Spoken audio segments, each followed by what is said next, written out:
New fat loss trends pop up daily. But second to keto, intermittent fasting might be one of the hottest, longest lasting trends in the fitness industry. Nearly every week, a client asks me my thoughts on intermittent fasting. Now, I'm Coach Jordan, and today I want to show you what exactly intermittent fasting is and why it might be bad for your fat loss goals. I have a lot of thoughts on intermittent fasting, both good and bad, but this video is designed to tell you what intermittent fasting is, to sort through the fact and fiction around it, and make recommendations on who actually would benefit from intermittent fasting. First, what is intermittent fasting? According to the Mayo Clinic, intermittent fasting is the restriction of food for a given period of time, followed by a feeding window or time of eating. There are three popular types of intermittent fasting. Number one, daily time restricted feeding, wherein you fast for a given period of time and you eat during a given period of time. Fasting strategies that fall into this category would be a 12-12 fast, a 14-10, a 16-8, a 24. The second type of intermittent fasting is day alternate fasting, wherein you fast for an entire 24-hour period, followed by a day of normal eating. The third popular type of intermittent fasting is called a 5-2 or a long fast. These longer fasts extend beyond one day. The 5-2 is a specific example of a long fast where you eat for 5 days and you fast for 2 full days. Now, these examples aren't all inclusive. We see a number of these examples in different types across the week. Now, intermittent fasting is not a bad strategy, but its popularity has led to a lot of misconceptions. Number one being, intermittent fasting is not a diet. Okay, well, it is in the literal, actual sense of the term diet, but in the common standardized use in America of diet, where we follow a specific protocol to lose weight, it is not a diet. What that means, intermittent fasting does not guarantee you're going to lose weight. In and of itself is not a weight loss protocol. It is a style or way that you eat and consume your food in a day. It is important to remember that it is entirely possible to gain and or maintain weight while practicing intermittent fasting.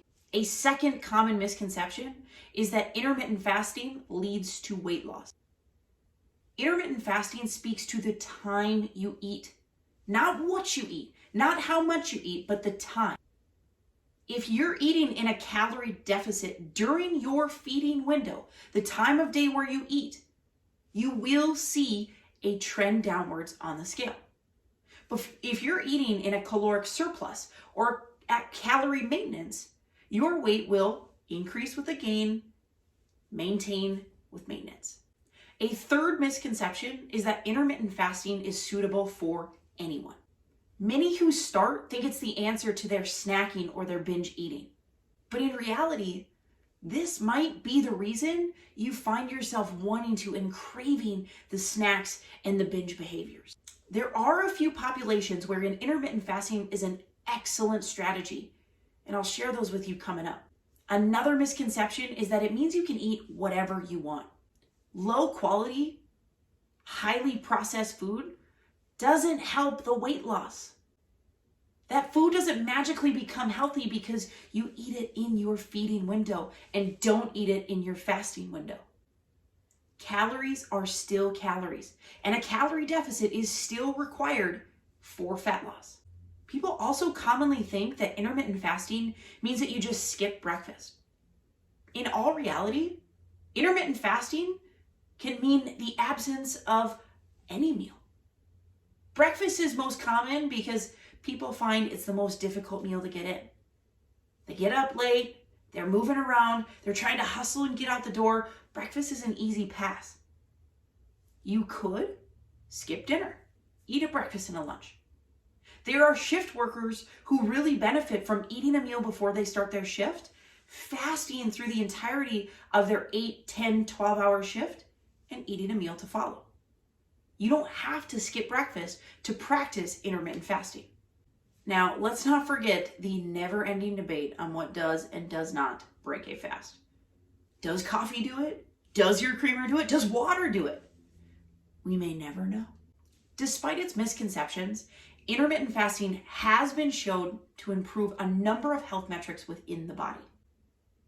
Research shows it reduces inflammation. Some research even suggests it's more beneficial than anti-inflammatory diet. It's great for improving conditions such as arthritis, asthma, multiple sclerosis, and post-stroke. Intermittent fasting has also been shown to improve insulin sensitivity. For those who struggle with high blood sugar, using that fasting window to allow the body to absorb as much blood sugar as possible can help to restore a normal blood sugar, restoring insulin sensitivity, and for that sugar to be put to good use. Last, intermittent fasting has been shown to improve one's risk for cancer.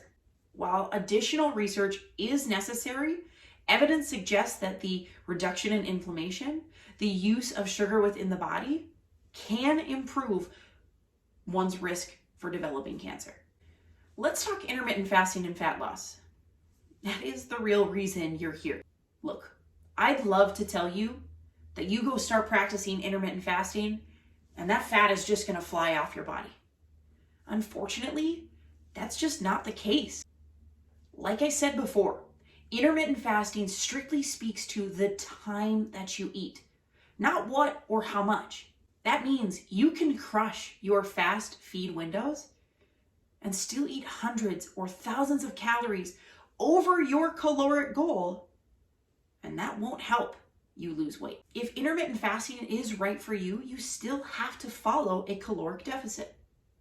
Want to know if you're in a caloric deficit? Click the link below for the Calorie Guide 101. Now let's talk about who should practice intermittent fasting. It has its perks.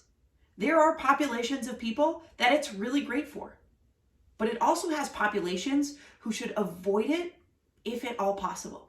Individuals who it might be right for are shift workers, doctors, nurses, drivers, heavy machine operators are great populations because of the length of their shifts. Another population, those suffering from autoimmune conditions and inflammation-related diseases. A third populations are pre-diabetics. While it should be known that research suggests it's great for males who are pre-diabetic, females actually show it can worsen and lead to full-blown diabetes. Last, those with a history of digestive issues, because it gives your digestive tract an opportunity to clear everything out, restore, rebuild, and repair so that we can get back to great digestion. Now let's talk about who it's not for. Number one being individuals with a history of eating disorders.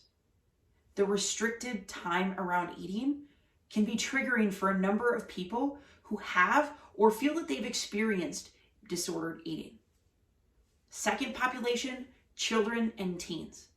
They're still developing and growing and learning to nourish and fuel their bodies. These restricted time frames aren't great at developing good eating behaviors for their adult life.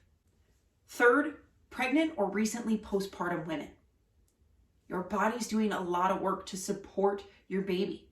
We want to make sure that your body gets as many nutrients as it needs throughout the day. So restricting to eating during a certain window leaves you at risk throughout the rest of your day. Fourth population, type 1 diabetics. You are individuals who need to nourish your body when your body calls for it. Restricting to certain windows puts you at high risk for dizzy spells, feeling faint, low energy, or needing to call on your insulin when we don't typically need it.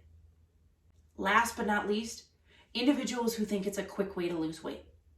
If you're looking to just restrict when you eat to a certain period of time so you can drop a few pounds, this is not a sustainable long-term lifestyle strategy for you. It should be noted that individuals recommended for intermittent fasting should be determined on an individual basis with health history in mind. So if you fall into either one of these categories, be sure that you talk to a doctor, a certified coach, or a medical professional to make sure that you get set up in a strategy suitable for you. Now, one thing I want to note on this list, what you don't see, individuals seeking fat loss. That's because it's not necessarily a great way for losing weight. Can intermittent fasting improve fat loss results? Absolutely. But too often, individuals run to the hottest trend because it works for a friend, a coworker, their spouse, somebody they saw on social media, and they don't consider how it actually fits into their life. What these people that practice intermittent fasting and saw great results neglected to show you is that they still ate high nutrient-dense foods. They followed a caloric deficit, and they had a lifestyle that supported and encouraged intermittent fasting. If you can restrict eating to a specific window in your day, intermittent fasting might be the right strategy for you. But for the vast majority, quit skipping breakfast because you think it's a simple strategy to reduce calories, pull yourself in a calorie deficit, and get results that aren't actually suitable for you. If you frequently skip breakfast because you think it's a way to save on calories, click the link below to check out the video on how to build a better breakfast.